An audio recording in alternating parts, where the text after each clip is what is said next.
નમસ્કાર દર્શક મિત્રો, નયા ભારત ન્યૂઝમાં તમારું હાર્દિક સ્વાગત છે। હું છું મંસૂરી શેરબાનુ। 10 દિવસનું આતિથ્ય માનવા શ્રીજીની પધરામણી। ડભોઈ નગરમાં ગણેશોત્સવની તડામાર તૈયારીઓ, સ્થાપના સ્થળે જતી શ્રીજીની સવારી। ડભોઈ રંગ ઉપવન સામે આવેલ એપીએમસીના મેદાનમાં મંડપો બાંધી શ્રીજીની મૂર્તિઓ વેચાણ અર્થે મૂકવામાં આવેલ છે।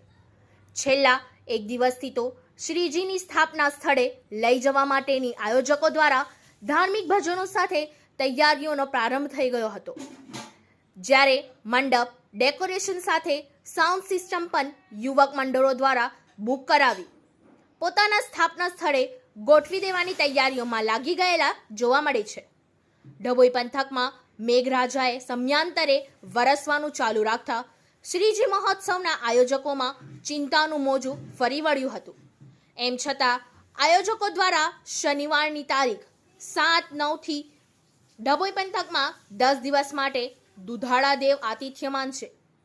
ડભોઈ નગર તેમજ તાલુકાના ગ્રામ્ય વિસ્તારોમાંથી ગણેશ ભક્તો શ્રીજીની પ્રતિમાને લેવા માટે એપીએમસી ગ્રાઉન્ડ પર આવ્યા હતા।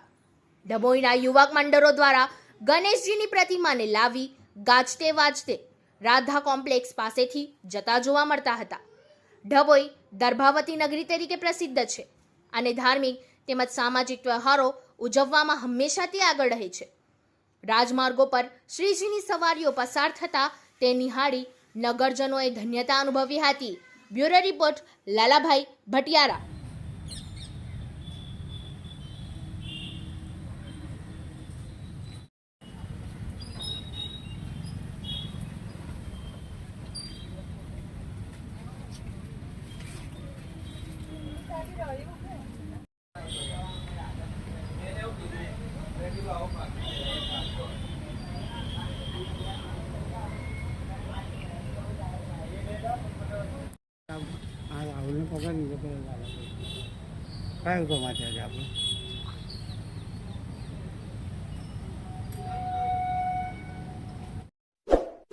इस वीडियो को लाइक करें, हमारे चैनल को सब्सक्राइब कर बेल आइकन जरूर प्रेस करें